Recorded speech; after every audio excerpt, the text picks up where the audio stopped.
Bismillahirrahmanirrahim. Assalamu alaikum students. Today we are going to start lecture number 15 Biology FSC Part 1. Our discussion topic from chapter 4 that is Mitochondria. आज के lecture में बच्चे हम mitochondria के बारे में discuss करेंगे कि माइटोकॉन्ड्रिया क्या होता है, इसकी कंपोजिशन, इसके स्ट्रक्चर और इसके फंक्शंस के बारे में डिटेल से स्टडी करेंगे। माइटोकॉन्ड्रिया बच्चे यूकैरियोटिक सेल की एक इम्पोर्टेंट ऑर्गेनल है जिसको powerhouse of the cell भी कहा जाता है। माइटोकॉन्ड्रिया को बच्चे डिस्कवर किया था एक physiologist Albert von Kolliker scientist से, जिन्होंने 1857 में माइटोकॉन्ड्रिया को सेल के अंदर डिस्कवर किया था। माइटोकॉन्ड्रिया को बच्चे powerhouse of the cell भी कहा जाता है। इसको बच्चे powerhouse of the cell क्यों कहते हैं? क्योंकि माइटोकॉन्ड्रिया जो होता है वो एनर्जी को बनाता भी है और एनर्जी को सप्लाई भी करता है। जैसे कि बच्चे आप लोग जानते हैं कि जो सेल्स हैं वो डिफरेंट एक्टिविटीज़ परफॉर्म करते हैं, तो उनको अपनी डिफरेंट एक्टिविटीज़ को परफॉर्म करने के लिए एनर्जी रिक्वायर्ड होती है। तो वो एनर्जी कहाँ से आती है? वो बच्चे एनर्जी आती है माइटोकॉन्ड्रिया से। वो कैसे? कि जब सेलुलर रिस्पायरेशन होती है तो सेलुलर रिस्पायरेशन के दौरान जो एनर्जी प्रोड्यूस होती है तो माइटोकॉन्ड्रिया उस एनर्जी को क्या करता है, उसको कन्वर्ट करता है एनर्जी रिच मॉलिक्यूल एटीपी की फॉर्म में। उस एटीपी की जो है वो एनर्जी है वो सप्लाई कर दी जाती है सेल को, ताकि जो सेल होता है वो अपनी डिफरेंट जो है एक्टिविटीज़ हैं उसको परफॉर्म कर सकें। माइटोकॉन्ड्रिया को बच्चे हम लोग डिफाइन कर सकते हैं कि जो माइटोकॉन्ड्रिया होता है ये मेम्ब्रेन बाउंड ऑर्गेनल होता है जो कि यूकैरियोटिक सेल के साइटोप्लाज्म के अंदर मौजूद होता है। अब बच्चे जो माइटोकॉन्ड्रिया है ये क्या करता है कि एनर्जी प्रोड्यूस करता है ताकि जो सेल है वो अपने डिफरेंट जो फंक्शंस प्ले कर रहा है ताकि वो इजी जो है उसको परफॉर्म कर सकें।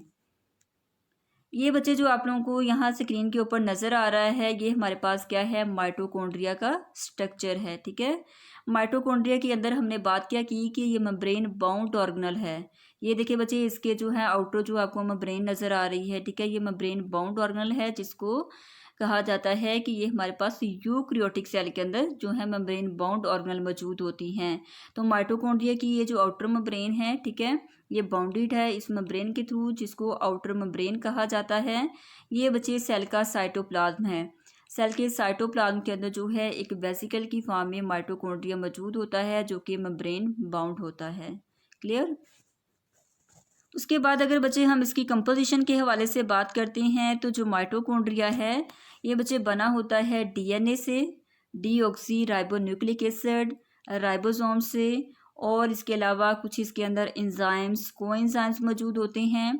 ऑर्गेनिक और इनऑर्गेनिक सॉल्ट्स होते हैं जो कि हेल्पर होते हैं ताकि जो इसके अंदर केमिकल रिएक्शंस हो रहे हैं, इसके अंदर जो मेटाबॉलिज्म का प्रोसेस हो रहा है उसको ये कैटलाइज कर सकें, उसको स्पीड अप कर सकें। ये थी बच्चे हमारे पास माइटोकॉन्ड्रिया की केमिकल कंपोजिशन। ये बच्चे डायग्राम जो है आपको जो है इसकी नज़र आ रही है माइटोकॉन्ड्रिया की। ठीक है, इसके अंदर आप लोगों ने सबसे पहले इसकी केमिकल कंपोजिशन को देखना है कि ये बच्चे जो इसकी इनर मेम्ब्रेन है, ये वाली, ये जो आप लोगों को ब्लू कलर की नज़र आ रही है ये इसकी इनर मेम्ब्रेन है। इसकी इनर मेम्ब्रेन के अंदर जो है वो राइबोसोम्स मौजूद होते हैं। और राइबोसोम्स के बारे में बच्चे आप जानते हैं कि ये प्रोटीन फैक्ट्री है, क्योंकि प्रोटीन बनाने का जो काम होता है वो राइबोसोम्स का होता है। तो इसके जो इनर मेम्ब्रेन होती है इसके अंदर जो है वो ग्रैनुल्स मौजूद होते हैं जिसको राइबोसोम्स कहा जाता है। इसके अलावा बच्चे इसके अंदर जो है वो डीएनए मौजूद होता है। डीएनए मौजूद होता है जिसकी वजह से इसको सेल्फ रेप्लिकेटिंग ऑर्गेनल भी कहा जाता है। ये बच्चे बाकी जो है आगे जाके हम इसके स्ट्रक्चर में डिस्कस करते हैं। यहाँ सिर्फ अभी आप लोगों ने देखना है कि इसका जो इनर चैम्बर है इसके अंदर डीएनए मौजूद होता है, राइबोसोम्स मौजूद होते हैं और एंजाइम और कुछ इसके अंदर ऑर्गेनिक और इनऑर्गेनिक साल्ट मौजूद होते हैं जो कि डिफरेंट जो है केमिकल रिएक्शंस में अपना रोल प्ले करते हैं। उसके बाद बच्चे इसका डायमीटर है, इसका जो डायमीटर है वो वेरिएबल होता है। वेरिएबल मीन कि ये डिफरेंट सेल्स के अंदर इसका डायमीटर डिफरेंट होता है। ठीक है, इसका बच्चे जो डायमीटर होता है वो 0.5 से लेके 1 माइक्रोमीटर तक होता है और इसकी जो लेंथ होती है वो ऑलमोस्ट अप टू 7 माइक्रोमीटर होती है। लोकेशन के हवाले से बात करें तो जो है हमारे पास माइटोकॉन्ड्रिया होता है, ये यूकैरियोटिक सेल के साइटोप्लाज्म के अंदर मौजूद होता है और ये हमारे पास एक फ्री फ्लोटिंग ऑर्गेनल होती है। ठीक है, ये इजीली जो है साइक्लोसिस मूवमेंट की वजह से सेल के अंदर मूव कर सकती है, जिसकी वजह से इसको क्या कहा जाता है, फ्री फ्लोटिंग ऑर्गेनल। क्लियर। उसके बाद बच्चे हमारे पास इसका साइज आ जाता है। इसका जो साइज है ये भी वेरिएबल होता है, मींस ये डिफरेंट सेल्स के अंदर इसका डिफरेंट जो है वो साइज होता है। जैसे बच्चे जो है बड़े सेल होंगे तो उसके अंदर माइटोकॉन्ड्रिया भी बड़ा होगा, छोटे सेल होंगे तो उसके अंदर जो माइटोकॉन्ड्रिया का साइज है वो भी छोटा होगा। ठीक है, तो ये डिपेंड करता है फिजियोलॉजिकल एक्टिविटी ऑफ सेल, कि सेल की जो डिफरेंट एक्टिविटीज़ हैं, उसके डिफरेंट फंक्शंस हैं, उसके ऊपर जो है इसका साइज है वो डिपेंड करता है। इसके अलावा बच्चे इसके नंबर आ जाते हैं, तो जो इसका नंबर होता है माइटोकॉन्ड्रिया का नंबर, ये भी वेरिएबल होता है। मींस के जो बड़े सेल्स होते हैं जिनको अपनी ज़्यादा एक्टिविटीज़ परफॉर्म करना पड़ती हैं, जिनके ज़िम्मे ज़्यादा काम होते हैं, उनके अंदर बच्चे नंबर ऑफ माइटोकॉन्ड्रिया भी ज़्यादा होते हैं। अगर जो है काम कम होता है, मींस फंक्शंस कम परफॉर्म कर रहा होता है सेल, तो उसके अंदर जो माइटोकॉन्ड्रिया होते हैं वो भी कम होते हैं। जैसे बच्चे जो एयर लोब होती है, इसको जो है वो ज़्यादा काम नहीं करना पड़ता, इसकी वजह से इसके अंदर जो माइटोकॉन्ड्रिया होते हैं वो लेस इन नंबर होते हैं। इसके मुकाबले में आ जाते हैं लीवर सेल्स और इसके अलावा मसल सेल्स होते हैं। बच्चे इनको डिफरेंट जो हैं वो फंक्शंस प्ले करने पड़ते हैं, तो जब इनको डिफरेंट फंक्शन प्ले करने पड़ते हैं तो इसके अंदर जो माइटोकॉन्ड्रिया का नंबर होता है वो भी ज़्यादा होता है।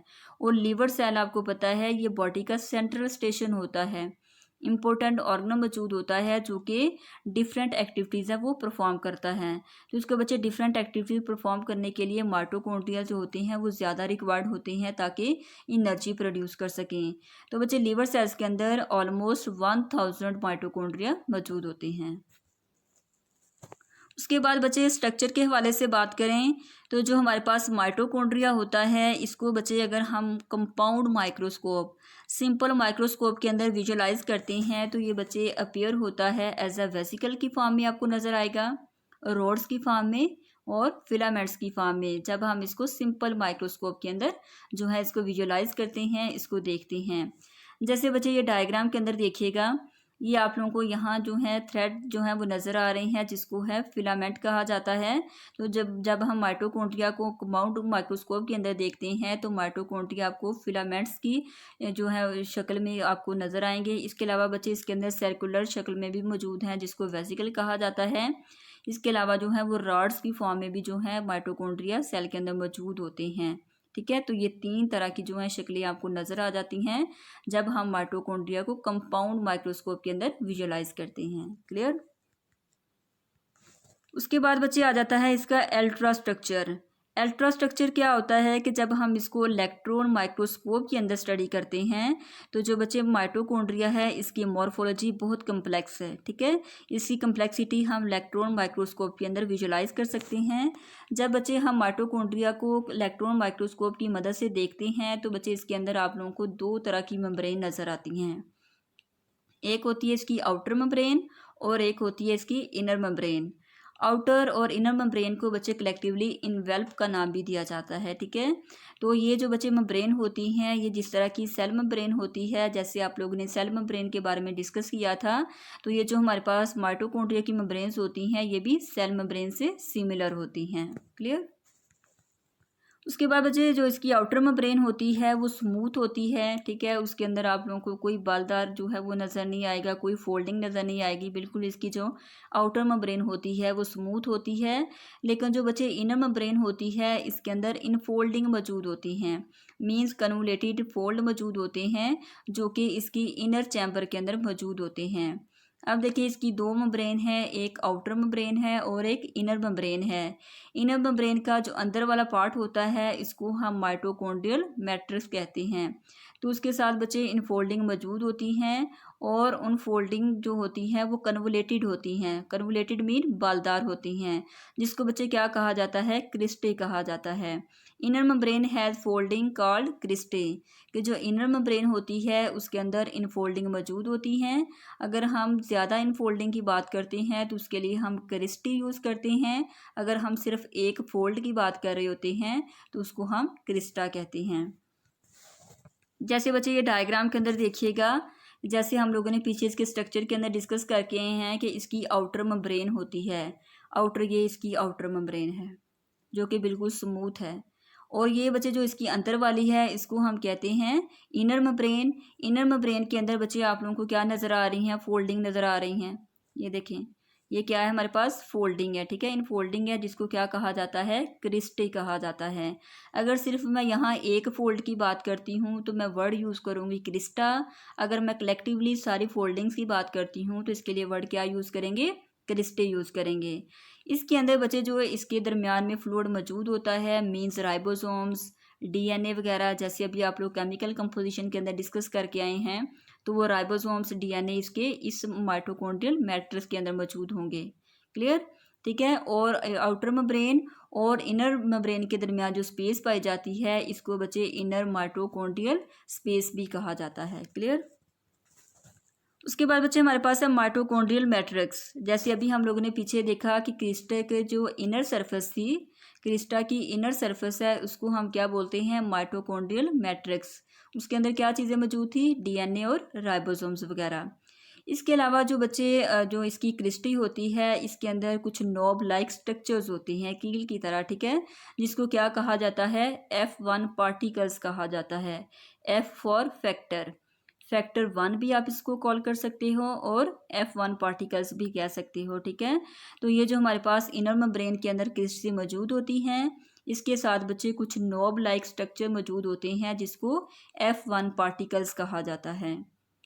ये बच्चे F1 पार्टिकल्स का काम बेसिकली क्या होता है कि ये बच्चे नॉन फंक्शनल एनर्जी को फंक्शनल में चेंज करते हैं। वो कैसे, एटीपी की फॉर्म में। कि F1 का काम ये होता है कि ये एनर्जी को कन्वर्ट करता है एनर्जी रिच मॉलिक्यूल एटीपी की फॉर्म में, कि उसके अंदर फॉस्फेट को ऐड करता है। जैसे आपको पता है कि एडिनोसिन जो है मोनोफॉस्फेट भी होती है जिसके अंदर एक फॉस्फेट ग्रुप होता है, डाइफॉस्फेट भी होती है जिसके अंदर दो फॉस्फेट ग्रुप होते हैं, और ट्राइफॉस्फेट भी होता है।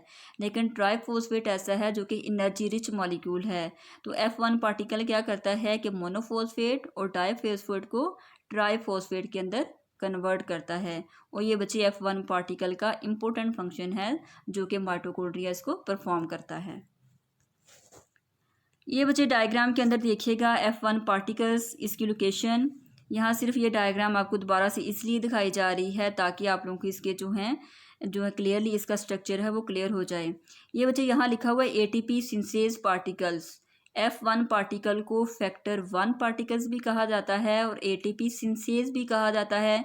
इसको सिंथेस क्यों कहा जाता है, क्योंकि ये एटीपी बनाता है, एनर्जी को कन्वर्ट करता है एटीपी की फॉर्म में। तो इस वजह से इसका तीसरा नाम ये भी हम कॉल कर सकते हैं एटीपी सिंथेस पार्टिकल्स। क्लियर। अब ये जो इसकी है आउटर मेम्ब्रेन है, ठीक है, और ये इसकी जो है अंदर वाली मेम्ब्रेन है इसको हम इनर मेम्ब्रेन कहते हैं। जैसे ये हमारे पास इनर मेम्ब्रेन है, ये आउटर मेम्ब्रेन है। और इसकी इनर मेम्ब्रेन के अंदर क्या क्या चीज़ें मौजूद होती हैं, एक तो डीएनए मौजूद होता है, राइबोसोम्स मौजूद होते हैं, ऑर्गेनिक और इनऑर्गेनिक साल्ट्स होते हैं जो कि केमिकल रिएक्शंस की कैटालाइसिस के लिए यूज़ होते हैं। क्लियर। और ये जो इसके अंदर आपको फोल्डिंग नज़र आ रही हैं ये अभी हम लोगों ने पीछे डिस्कस किया। इन फोल्डिंग्स को हम क्या कहते हैं, क्रिस्टे कहते हैं। ये बच्चे देखिएगा F1 पार्टिकल का स्ट्रक्चर। जैसे अभी आप लोगों ने ये पीछे देखा, आप लोगों को यहाँ क्लियरली जो है वो नज़र नहीं आ रहा, सिर्फ डॉट्स नज़र आ रहे हैं। जब बच्चे इसको हम विजुलाइज करते हैं तो ये हमें कैसा दिखता है, ये बच्चे कुछ ऐसा दिखता है। ये हमारे पास क्या है, F1 पार्टिकल की जो है वो स्ट्रक्चर है। F1 पार्टिकल जो है वो तीन जो है इसके पार्ट्स होते हैं। एक इसका होता है बेस, बेस के साथ बच्चे स्टॉक मौजूद होती है जिसको पेडिसल कहते हैं, और इसके ऊपर क्या चीज़ मौजूद होती है, हेड मौजूद होती है, ठीक है। ये बच्चे इस तरह के F1 पार्टिकल जो होते हैं ये क्रिस्टी के साथ अटैच होते हैं। ये सारे जो हैं हमारे पास क्या हैं, ये क्रिस्टी की जो है इनर लेयर है, ठीक है। इस इनर लेयर के साथ क्या चीज़ें मौजूद होती हैं, F1 पार्टिकल मौजूद होते हैं। ये F1 पार्टिकल्स क्या करते हैं कि एनर्जी को एटीपी में कन्वर्ट करते हैं ताकि जो एनर्जी जो है वो इजीली सप्लाई की जा सके सेल की डिफरेंट एक्टिविटीज़ को परफॉर्म करने के लिए। उसके बाद बच्चे फंक्शंस के हवाले से बात करें तो जो हमारे पास माइटोकॉन्ड्रिया होता है इसका सबसे पहला काम है जो कि प्रोटीन सिंथेसिस है। उसके बाद मेटाबॉलिक प्रोसेस है, एटीपी जनरेशन, सेल्फ रेप्लिकेशन। ये बच्चे 4 इंपॉर्टेंट फंक्शंस है जो कि माइटोकॉन्ड्रियास को परफॉर्म करता है। सबसे पहले हम डिस्कस कर लेते हैं प्रोटीन सिंथेसिस को। अब देखिए कि बच्चे जब भी हम प्रोटीन सिंथेसिस की बात करते हैं तो डायरेक्ट हमारे माइंड में आता है राइबोसोम्स। अब देखिए बच्चे इसकी केमिकल कंपोजिशन में हमने देखा कि जो माइटोकॉन्ड्रिया होते हैं इनकी इनर मेम्ब्रेन के अंदर क्या चीज़ें मौजूद होती हैं, राइबोसोम्स और डीएनए मौजूद होता है, जिसकी वजह से क्या बनती है, प्रोटीन बनती है। अब देखिए बच्चे जो डीएनए होता है ये क्या करता है कि ट्रांसक्रिप्शन प्रोसेस के थ्रू डीएनए को कन्वर्ट कर दिया जाता है मैसेंजर आरएनए से में, और मैसेंजर आरएनए से फर्दर क्या बनाई जाती है, प्रोटीन बनाई जाती है by the process of translation. बच्चे आप लोगों ने सेंट्रल डोगमा के बारे में डिस्कस किया हुआ है। सेंट्रल डोगमा के 2 प्रोसेस होते हैं, एक होता है ट्रांसक्रिप्शन जिसके अंदर क्या होता है कि डीएनए से मैसेंजर आरएनए बनाया जाता है, और दूसरा हमारे पास होता है ट्रांसलेशन जिसमें क्या होता है कि मैसेंजर आरएनए से प्रोटीन बनाई जाती है। तो ये बच्चे 2 तरह के प्रोसेस होते हैं जिससे हमारे पास क्या बनती है, प्रोटीन बनती है। तो ये माइटोकॉन्ड्रिया का एक इम्पोर्टेंट फंक्शन है। उसके बाद बच्चे इसके मेटाबॉलिक प्रोसेस आ जाते हैं। मेटाबॉलिज्म के बारे में भी आप जानते हैं कि जितने भी केमिकल रिएक्शन होते हैं उनको हम मेटाबॉलिज्म कहते हैं। तो जो हमारे पास मेटाबॉलिक प्रोसेस माइटोकॉन्ड्रिया परफॉर्म करता है वो कैटाबॉलिज्म करता है। वो कैटाबॉलिज्म के अंदर क्या होता है कि लार्ज मॉलिक्यूल को कन्वर्ट कर दिया जाता है स्मॉल मॉलिक्यूल्स में, ठीक है। इसी तरह आप लोगों ने इसकी 2 टाइप्स के बारे में डिस्कस किया हुआ है, कैटाबॉलिज्म है और एक एनाबॉलिज्म है। तो कैटाबॉलिज्म कौन परफॉर्म करता है, माइटोकॉन्ड्रिया परफॉर्म करता है। ये डिफरेंट जो है मेटाबॉलिक प्रोसेस करता है जिसमें आ जाते हैं क्रेब्स साइकिल जो कि बच्चे ग्लाइकोलाइसिस के प्रोसेस के बाद होता है। ये आगे जाके आप लोग बायोएनर्जेटिक्स के चैप्टर में डिटेल से स्टडी करेंगे कि क्रेब्स साइकिल क्या होता है। इसके अलावा आप 9th क्लास में भी इसके बारे में डिस्कस कर चुके हैं। एरोबिक रिस्पायरेशन के अंदर भी जो है माइटोकॉन्ड्रिया अपने डिफरेंट जो है केमिकल रिएक्शंस करता है और उसे एनर्जी प्रोड्यूस करता है। फैटी एसिड मेटाबॉलिज्म के फैटी एसिड को भी, फैटी एसिड एक मैक्रोमोलिक्यूल है, इसको कन्वर्ट कर दिया जाता है, इसको ब्रेक कर दिया जाता है और स्मॉल मॉलिक्यूल के अंदर कन्वर्ट करके एनर्जी प्रोड्यूस की जाती है। तो मेटाबॉलिक प्रोसेस के अंदर कैटाबॉलिज्म का जो प्रोसेस होता है वो माइटोकॉन्ड्रिया परफॉर्म करता है। उसके बाद बच्चे एटीपी जनरेशन आ जाती है। एटीपी कैसे जनरेट होती है, एटीपी बच्चे जनरेट होती है वो कैसे कि जब आप लोग फूड खाते हों, जैसे सेलुलर रिस्पायरेशन होती है कि आपने फूड खाई है तो फूड का जो रिएक्शन होता है ऑक्सीजन के साथ, तो ऑक्सीजन से जब रिएक्शन होता है तो जो फूड पार्टिकल्स होते हैं वो टूट जाते हैं लार्ज मॉलिक्यूल और स्मॉल में कन्वर्ट हो जाते हैं, जिसकी वजह से क्या होता है, एनर्जी प्रोड्यूस होती है और उस एनर्जी को माइटोकॉन्ड्रिया क्या करता है, एटीपी की फॉर्म में कन्वर्ट कर देता है। ATP stands for adenosine triphosphate. Clear. ATP provide कर दी जाती है सेल को ऑन डिमांड, कि जैसे ही सेल की डिमांड होती है, जैसे ही सेल को एनर्जी की ज़रूरत होती है तो ये क्या करते हैं माइटोकॉन्ड्रिया कि एटीपी की फॉर्म में सेल को एनर्जी जो है वो प्रोवाइड कर दी जाती है। इसके अलावा बच्चे इसका जो माइटोकॉन्ड्रिया का काम होता है कि ये रीजनरेट करता है एडीपी इंटू एटीपी फोस्फोरिलेशन। इसका क्या मतलब है कि जो हमारे पास एडिनोसिन डाइफॉस्फेट है इसके अंदर 2 फॉस्फेट है, जब इसके अंदर आप एक और फॉस्फेट ऐड करते हैं तो हमारे पास क्या बन जाएगा, एटीपी बन जाएगा। ATP mean adenosine triphosphate. तो ये भी बच्चे माइटोकॉन्ड्रिया का काम होता है कि ये मोनोफॉस्फेट को डाइफॉस्फेट में कन्वर्ट करता है और डाइफॉस्फेट को फर्दर ट्राइफॉस्फेट के अंदर कन्वर्ट करता है। क्लियर। उसके बाद बच्चे इसका जो लास्ट स्टेप है वो आ जाता है फंक्शन सेल्फ रेप्लिकेशन का। सेल्फ रेप्लिकेशन का मतलब क्या होता है, सेल्फ रेप्लिकेशन बच्चे मतलब होता है कि अपनी कॉपी बनाना, ठीक है। अब देखिए कि बच्चे न्यूक्लियस है जो कि एक इम्पोर्टेंट एक वाइटल जो ऑर्गेनल जो है सेल के अंदर मौजूद होता है जिसकी वजह से सेल डिवाइड होता है। लेकिन बच्चे कुछ हमारे पास ऑर्गेनल ऐसी हैं जो कि सेल्फ रेप्लिकेट है, मीन्स वो खुद रेप्लिकेट हो सकती हैं, उनको न्यूक्लियस से इंस्ट्रक्शन लेने की ज़रूरत नहीं है। वो क्यों नहीं है, क्योंकि जो हमारे पास माइटोकॉन्ड्रिया होता है इसके पास अपना डीएनए मौजूद होता है। वो सेल को डिवाइड करने के लिए, अपनी कॉपीज़ बनाने के लिए इस डीएनए को इस्तेमाल करता है और अपनी डिफरेंट जो है कॉपीज़ बना लेता है।